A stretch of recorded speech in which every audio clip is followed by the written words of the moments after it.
혁신의 아이콘 하면 뭐가 떠오르시나요? 10년 전엔 스마트폰이 있었다면 지금은 전기차가 그 자리를 이어받았죠. 지금은 전기차를 멋지게 생각하는 사람들이 많은데 예전만 하더라도 전기차 하면요, 골프카트, 놀이동산 기구, 전시회에 가면 볼 수 있는 장난감 정도로 취급하는 인식이 대부분이었습니다. 다들 전기차의 시대가 오려면 한참 멀었다고 말했죠. 하지만 그 시대는 우리의 생각보다 일찍 왔습니다. 오늘의 수요시장 전기차입니다.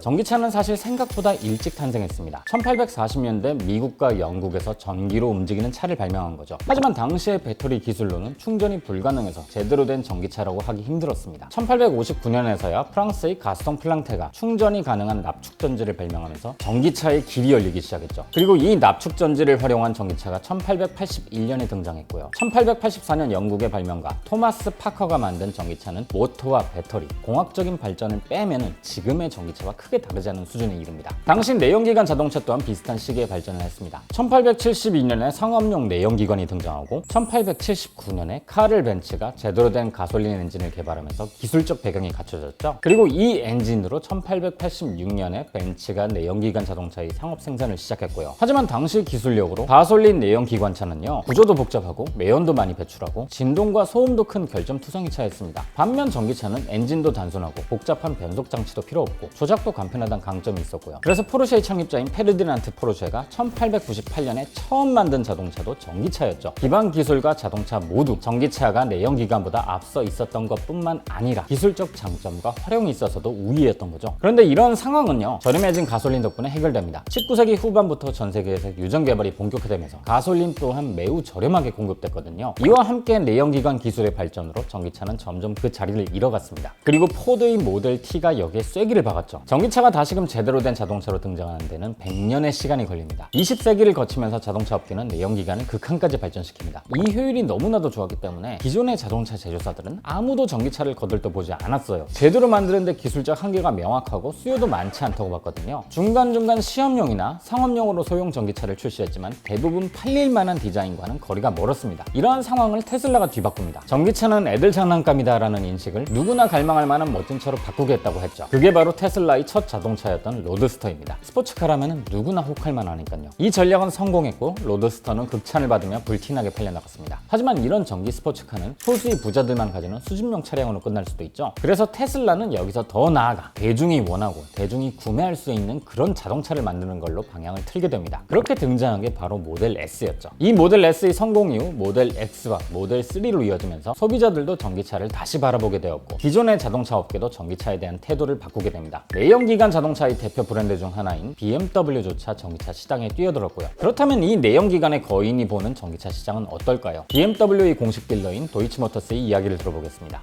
지구온난화 문제가 대두되고 있다 보니까 전 세계적으로 전기차 시장에 관심이 증폭하였습니다. 그래서 BMW에서도 2011년도부터 이미 BMW 전기 차량을 생산을 하기 위해서 준비를 했었고 BMW i3라는 모델을 출시를 하게 되었습니다. 아직까지는 전 세계 시장 속에서 전기차의 비율은 크지는 않다고 생각을 합니다. BMW 같은 경우에는 2022년 상반기 기준으로 약 7만 5천 대 판매량이 그치지 않았었지만 2025년까지는 누적 판매량 기준으로 해서 200만 대 이상 판매량을 목표로 하고 있습니다. 하이브리드 차량이 전기 차량의 단점을 해결한 건 맞습니다. 왜냐하면 전기 차량의 가장 큰 문제가 충전 문제인데요. 어쨌든 하이브리드 차량도 내연기관을 이용을 해서 구동하는 방식이기 때문에 화석연료를 사용할 수밖에 없거든요. 그렇다 보면 저희가 생각하는 지구온난화 문제에 대해서 맞서 싸울 수가 없기 때문에 결론적으로는 전기차 시장이 도래될 수밖에 없다고 생각을 하고 있습니다.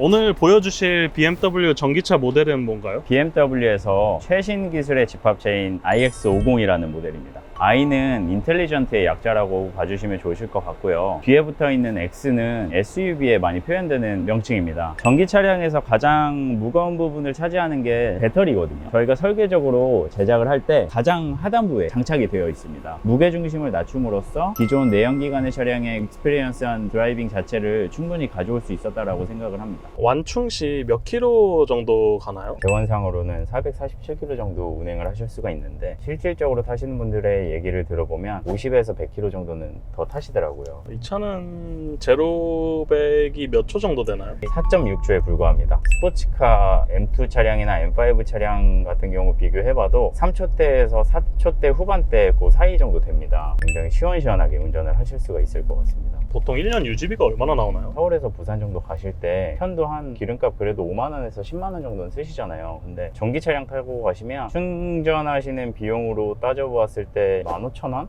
2만 원 정도밖에 되지 않으니까 그 차이가 어마어마하다고 설명드릴 수 있을 것 같습니다. 여러 가지 환경 문제를 극복하기 위해서 나온 게 전기 차량이잖아요. 근데 전기 차량의 경우 일반 내연기관 차량들을 만들 때보다 탄소 배출량이 약 30에서 40% 정도 더 높습니다. 이러한 문제를 해결하기 위해서 제조사에서는 탄소 배출량을 줄이기 위해서 방법을 강구하는 게 가장 첫 번째 문제라고 생각을 하고요. 두 번째로는 충전기 설비에 대한 인프라 구축이라던가 이런 부분에 대해서 준비를 해주시면 좋을 것 같다고 생각을 하고요. 개인적으로는 굉장히 긍정적이라고 생각합니다. 2035년까지는 내연기관의 차량을 아예 없앤다고 유럽에서는 공식적으로 발표가 된 내용도 있습니다. 2035년이면 굉장히 짧은 시간이라고 생각을 합니다. 그래서 앞으로 전기차가 수요가 급증하고 공급도 굉장히 많아질 것이라고 생각을 합니다.